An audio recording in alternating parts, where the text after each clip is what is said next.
Although Arsenal's season hasn't been great overall and we've had a lot of bad news, finally some good news has happened with the return of Bukayo Saka finally happening this week, where he will play his first game for the entire of 2025 in the coming week. In this video we're going to talk about that and all the latest details, so let's get into it. Now, this seems to be a day that Arsenal fans all over the world have been waiting for so long. When Bukayo Saka got injured on the 21st of December against Crystal Palace, that was really the moment where the season was kind of over. Now, obviously that is quite a negative way of looking at things, and ultimately it wasn't over until we got more injuries and more problems pile up on top of that. But I will say Saka getting injured was kind of the catalyst of the downfall of the season, which we could definitely improve on. And originally when Bukayo Saka got injured, it was reported that he was going to be back in the middle of April after the international break, which is just happening right now, which has just ended, and after the Champions League quarterfinals in between them games. So we didn't know if we were going to see him or not for that Emirates tie, but we were expecting him to be back for that Bernabeu second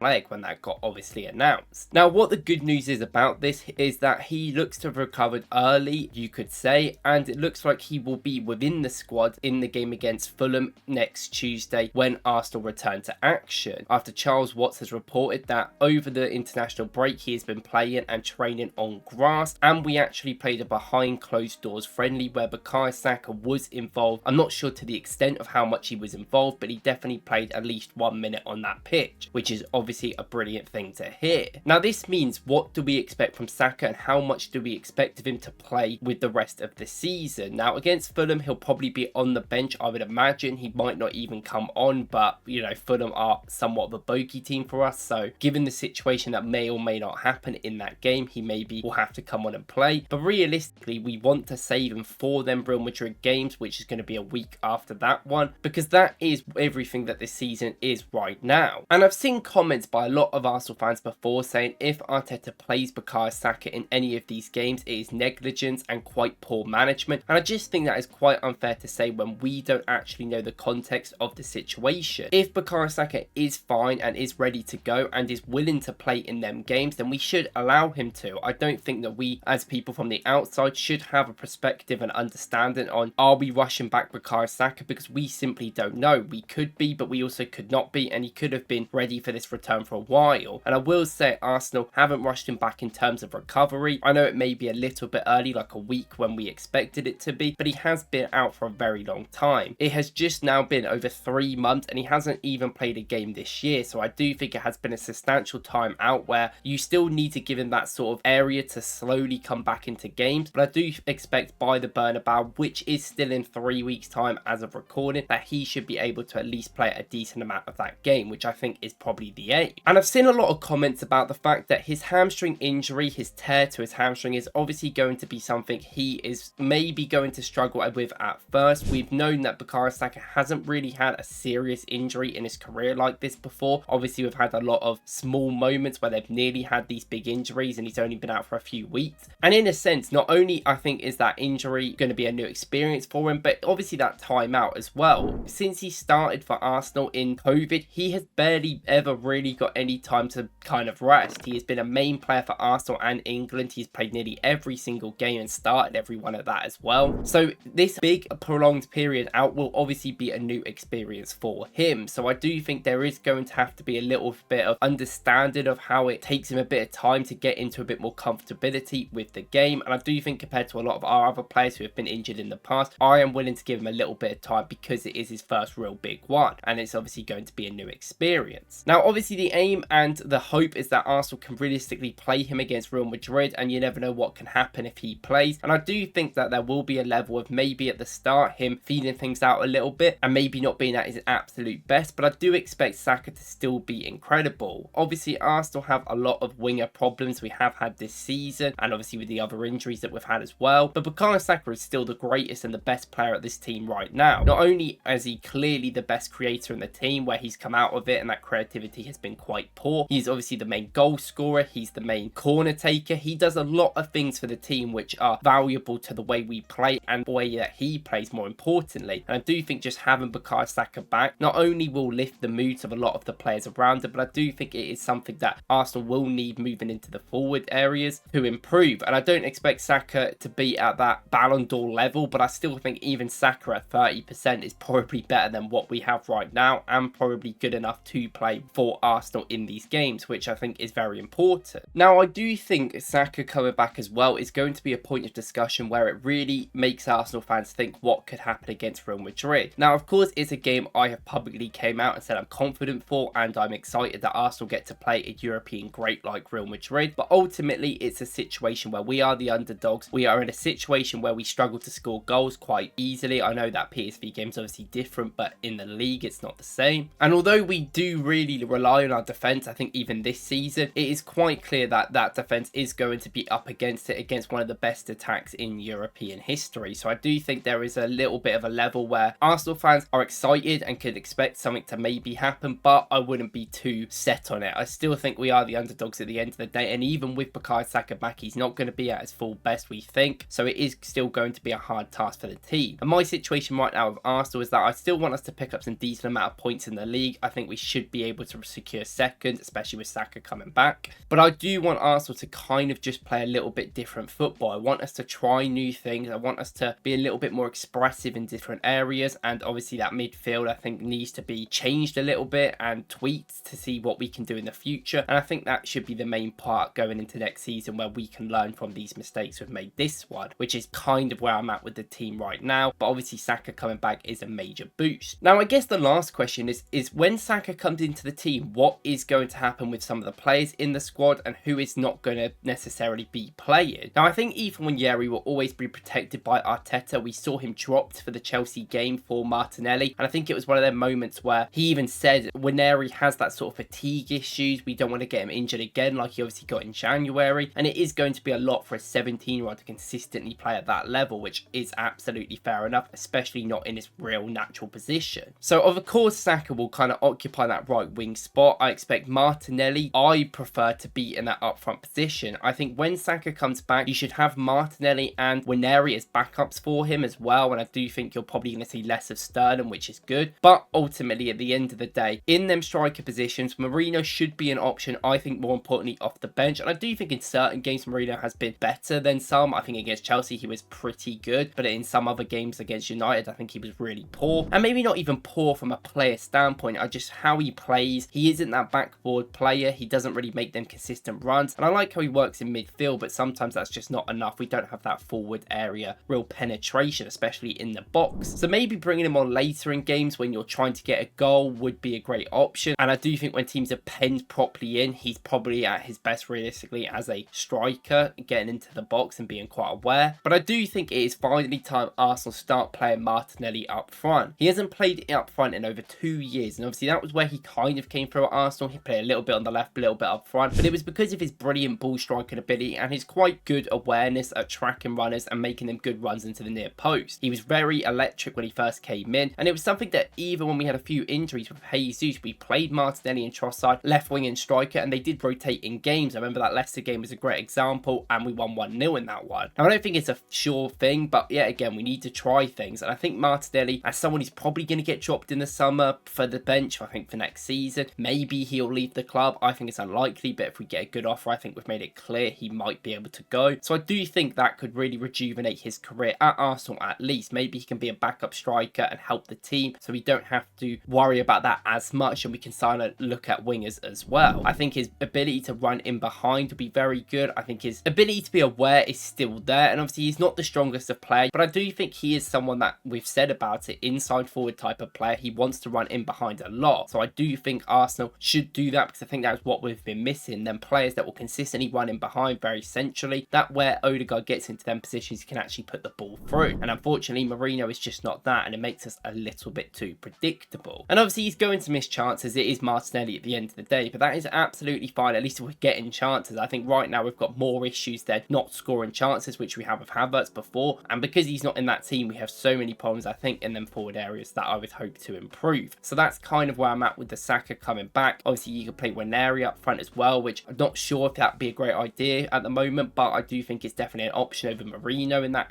instance, but he hasn't really showed much want to do that, I'd say, in the future. So it's definitely something to think about. Now, of course, there's a lot of other things going around with Arsenal. There's a lot of Zubimendi news, which I'm not going to get into right here. And realistically, I think we're all just kind of waiting for that summer and all the transfer news and all the big news where Arsenal are going to sign people through Andrea Berta, who looks to be confirmed in the next couple of days. But we still have a season here, so we might as well talk about it a little bit. But let me know in the comments what you guys think. Are you excited for Saka's return? How many minutes do you think he'll play towards the end of the season? Do you think he will be fine and be a proper starter, or do you think that he will struggle to sort of find his feet at the early doors? If you like this video, please go and watch my video yesterday where I talk about Ethan Waneri's evolution at the club in the future. And if not, I'll see you in the next one. Thank you guys for watching.